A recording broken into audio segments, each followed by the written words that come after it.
Today on CityCast Nashville, a set of bills called the Peace Act is coming to the floor of the State House. It's billed as a way to fight back against anti-Semitism and the neo-Nazi demonstrations we saw in our city last summer. Nashville Representative Afton Bain is concerned it may have unintended consequences. She's here to explain. It's Monday, April 21st. I'm your host, Marie Cecile Anderson, and this is what Nashville's talking about.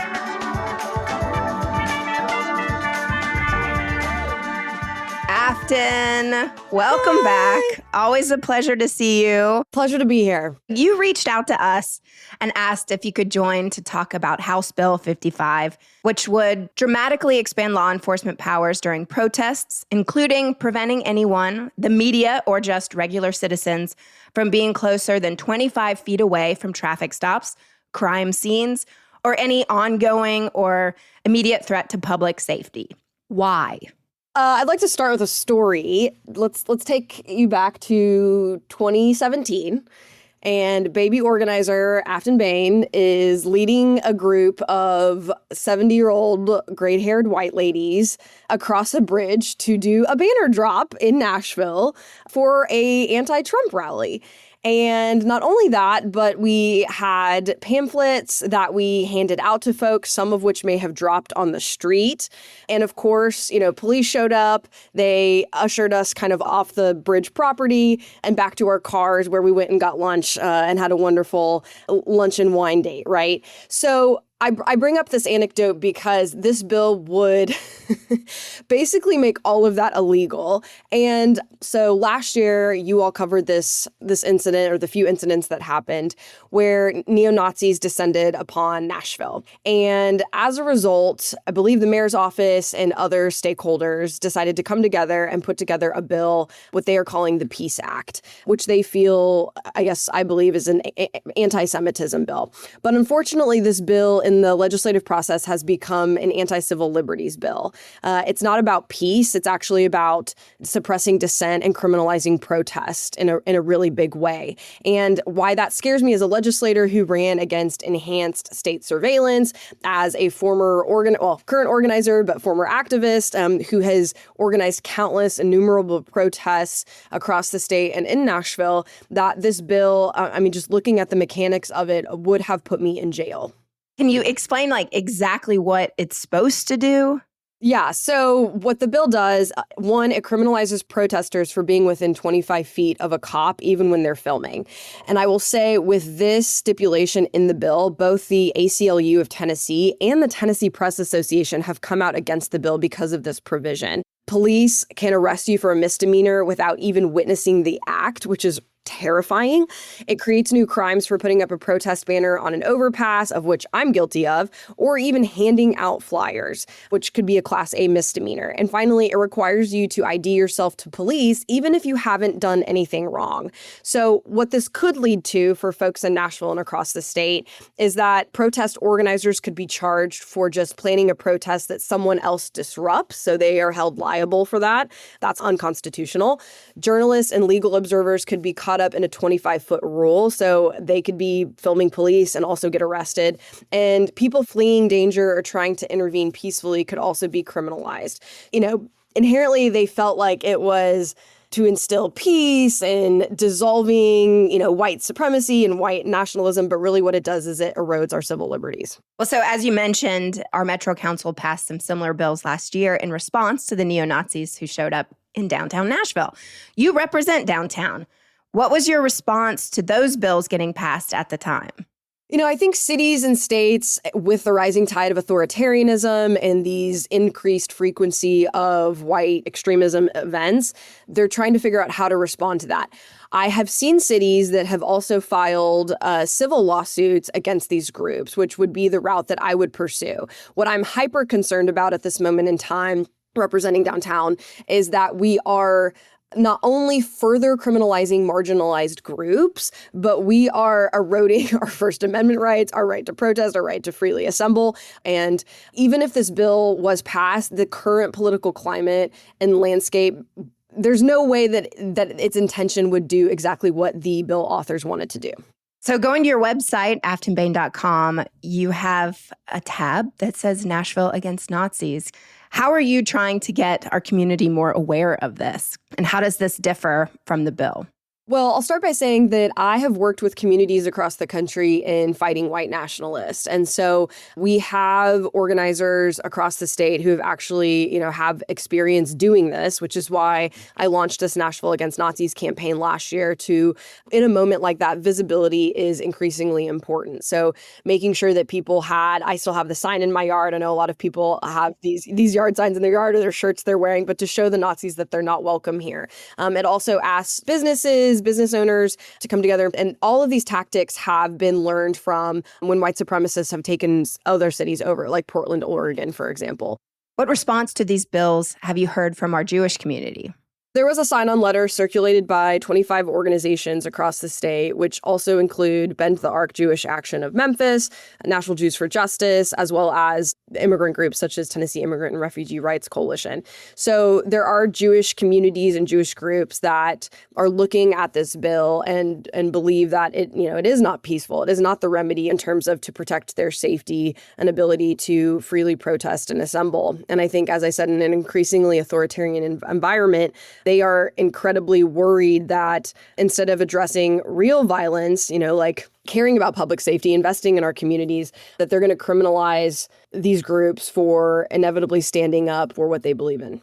And what do you say to people who believe the laws like these make them feel safer? There are neighborhoods in my district that were littered with neo-Nazi propaganda, but I would ask anyone who's listening to put themselves in the position of a pro-democracy organizer or an activist in which your ability to communicate to the outside world as to what's going on has been shut off, right? And so I have found myself in many of these circumstances in which this bill seeks to criminalize. The consequences of this bill will come back to haunt us because it will be turned against us. I will say that there are provisions of the bill that I would have voted for just flat out. For example, the neo-Nazis last year had been stuffed in this U-Haul truck, right? And then the U-Haul truck's door opened and 300 neo-Nazis on Broadway walked out. And so one of the bill stipulations would have made that illegal, which I would have been totally for, right? Unfortunately, it goes too far. It just goes too far. And I ask folks who are concerned about extremism and Nazis in Nashville, what are you giving up? What are you compromising?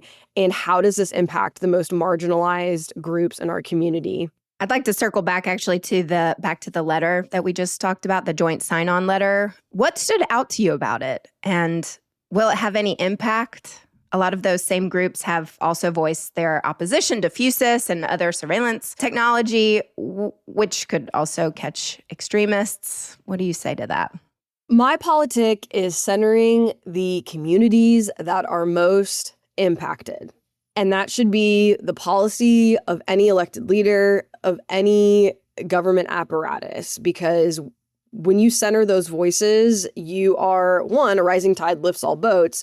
And so, particularly in this letter, one of the three elements, we believe in First Amendment rights of all Tennesseans. We reject divide and conquer tactics. We don't have to infringe on Tennesseans' constitutional rights to keep our communities safe. And I agree wholeheartedly with all of that. So I do think that these groups are trying their best to organize and be in community and coalition with each other. But unfortunately, there's just a lot of really authoritarian forces right now. The Tennessee Lookout says that Republican state legislators worked with Mayor Freddie O'Connell and others in Metro Nashville government to draft this bill. Is that true? There is not a clear answer as to who was the driving force behind the bill. Everyone is abdicating responsibility to each other. I will just say that whoever is behind this bill, once again, it's not an anti-Semitism bill. It's an anti-civil liberties bill. And I don't know who is culpable, but this bill, once implemented, will be weaponized and someone will have to take responsibility.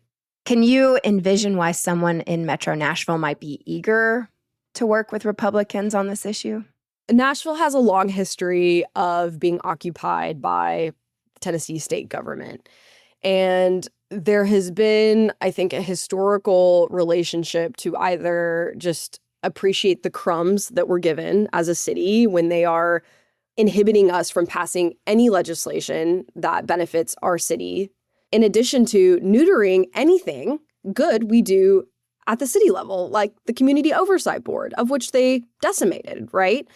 So this paradigm in which we operate, where we say, okay, well, if we work with Republicans, things are going to get better for our city. I think it'll be less volatile, maybe for the short term, right? Or less visibly volatile.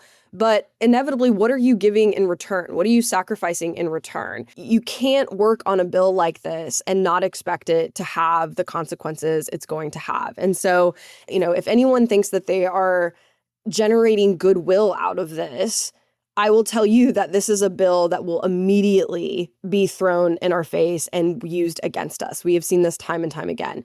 I think the East Bank is a great example, like economic development, okay? We didn't get the deal we wanted because the state stepped in and, repurposed the deal, et cetera. So just to say that what I would like to see is a lot more cities organizing against the state. I think we need to see municipalities stepping up and saying, we're not going to take this anymore.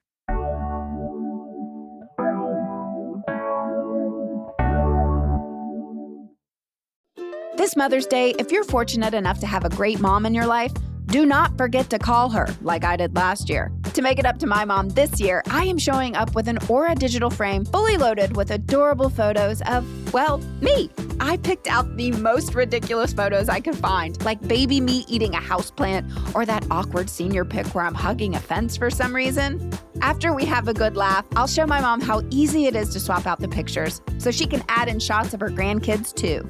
Aura Frames was named the best digital photo frame by Wirecutter and featured in 495 gift guides last year. I know my mom will love it, and no matter who you give it to, they will too.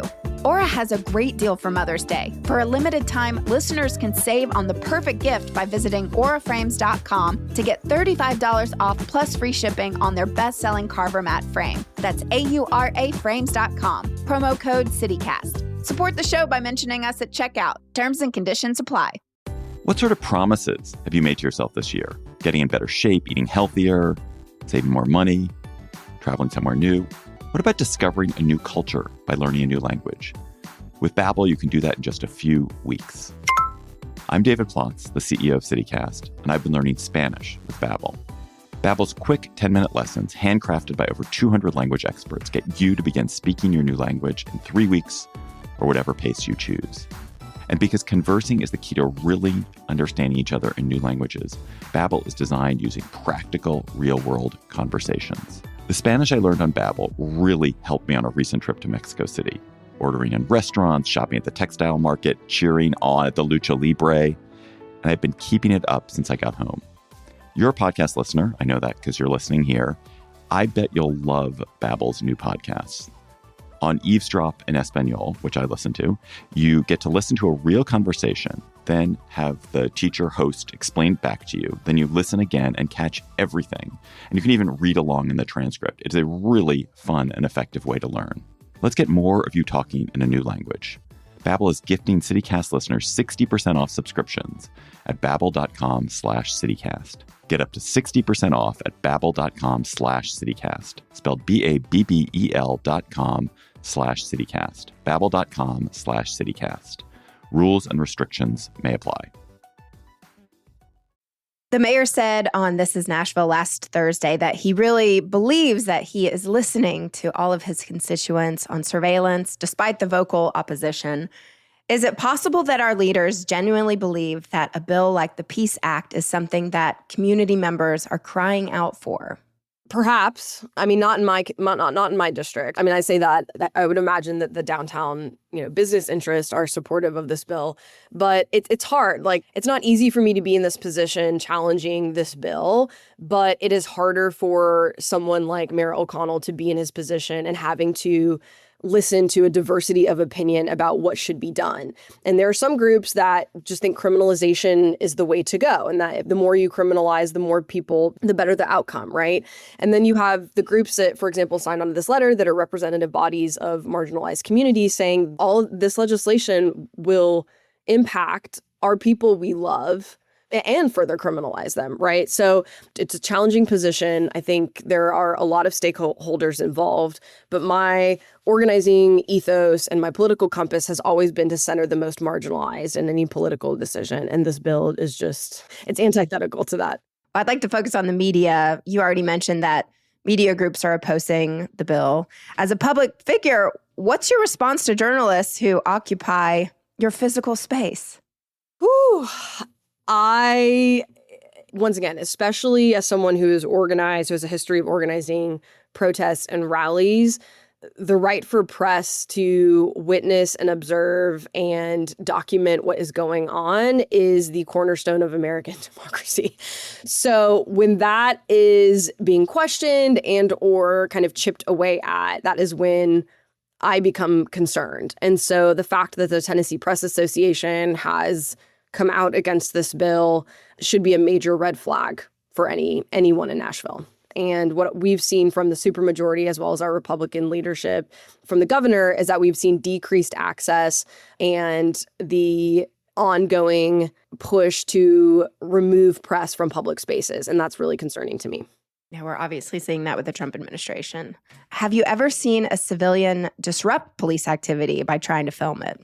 There is a organizer and activist in Memphis who, is part of our community.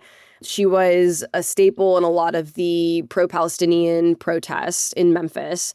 Police showed up to issue a warrant to this individual in her neighborhood, and she showed up and she was filming them. She was very close to them. They asked her to back away, and inevitably she was arrested and put in jail for the night. It's debatable as to where the line was, right? But what is really scary to me is that if this bill is enacted, she could be charged with a felony and even retroactively, and that's terrifying to me. So if police believe that you've committed an act, even without proof, they can jail you. And that's a dangerous expansion of police power with little to no oversight. And I'm not being hyperbolic when I say this, but the Tennessee Republican supermajority has passed innumerable bills making things felonies.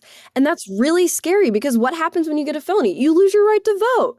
You lose your ability to do anything basically in our society and to have to claw your way out. And that is not the world that I operate in. I don't think mass criminalization is helping anyone or solving any problems. There's a provision that would allow law enforcement to make arrests based on social media activity. So they could go back through your Instagram stories and pick people out of videos and show up at their house with a warrant. Perhaps, depends on the DA, depends on the county, depends on who's implementing it. I mean, that's the other thing. There's so much subjectivity in how this is implemented. I hear that the stakeholders who are in favor of this bill believe that they will be able to kind of rein it in terms of the parameters of that implementation. But when you're under the heel of a Republican supermajority breathing down your neck, passing anti-immigration bills to criminalize immigrants, I mean, it's just, there's no way out of this. Well, we were curious if this was happening in other states. And so similar legislation in Indiana and Louisiana creating buffer zones between police and the public, including the media, have been preliminarily halted by federal courts. Could this one get halted too? And what's the legal issue?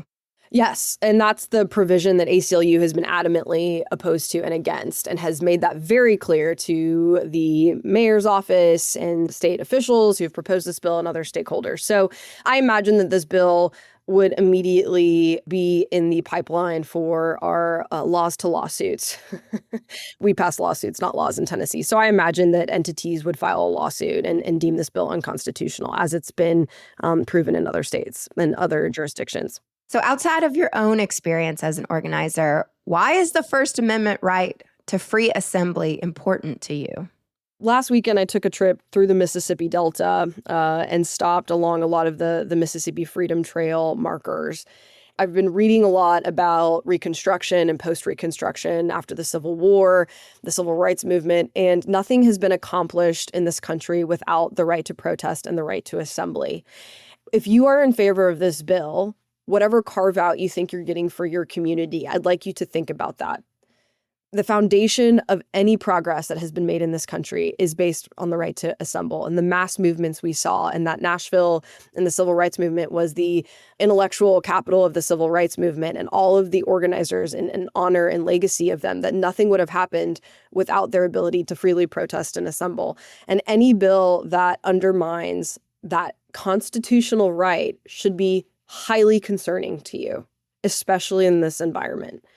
We're in an increasingly authoritarian environment in Tennessee, and I'm borderline autocratic. I mean, as a side note, I was talking to a legislator, a Democratic legislator in Iowa, who also has a Republican supermajority, and was inventorying all the things that had happened in the week. And he was horrified that some of the bills were passing. He's like, we would never do that. The way we're being, the minorities being treated, the way protesters are being treated in the General Assembly, the fact that we have a ticketing system to be able to access the House chamber. If you're not concerned, you should be. For example, I plan to file amendments against this bill, right? And any normal functioning democracy at the legislative level would allow me to file those amendments, have them be filed timely, be able to talk about them on the floor at length, engage in debate, have the vote. But instead, what I feel is going to happen is that they are going to shut down debate, not allow me to present these amendments, and just shove this bill through without any debate and discussion whatsoever. What I want folks to understand is that what is happening in Tennessee is not normal. These bills are not normal. The way we're being treated is not normal. The way our cities are being treated is not normal. And the more we try to normalize legislation like the Peace Act, the more our livelihoods are up for debate. So this bill will likely be on the floor today. Do people still have a chance to make their voice heard about it, no matter what side they're on? Unfortunately, once it gets to the floor, it's a bit of a signed, sealed, delivered situation. However, I would ask, especially Nashvillians, especially those that live downtown, especially those of us that are, scared about the neo-Nazis showing up again, that what are we giving up in return? What are we giving up for this bill? And how does it impact the people we love? And especially in a time like this. So I would just ask, as it hits the floor, to be a bit more introspective as to how we got here and how we move forward. And you have some town halls coming up. And if people want to find you and ask more questions, what's the best way to do that? And can people who aren't your constituents come too? Oh, of course. I have a lot of non-constituents come to town halls. Yes, my website is a great resource that has all the events listed, including my upcoming town halls. Also put a pitch in for my Substack. I love to write, and I'm really grateful for Substack as a platform. I reflect a lot on what's going on and try to add contemporary political analysis, and I think it's really helped people. In fact, I was at an event last night in Williamson County, and someone came up to me and they said, I always learn something. I always learn something new from what you write, and that made me really, really grateful. So find me on Substack, subscribe, and check out my website. Well, great. Thank you, Representative Afton Bain. Always a pleasure.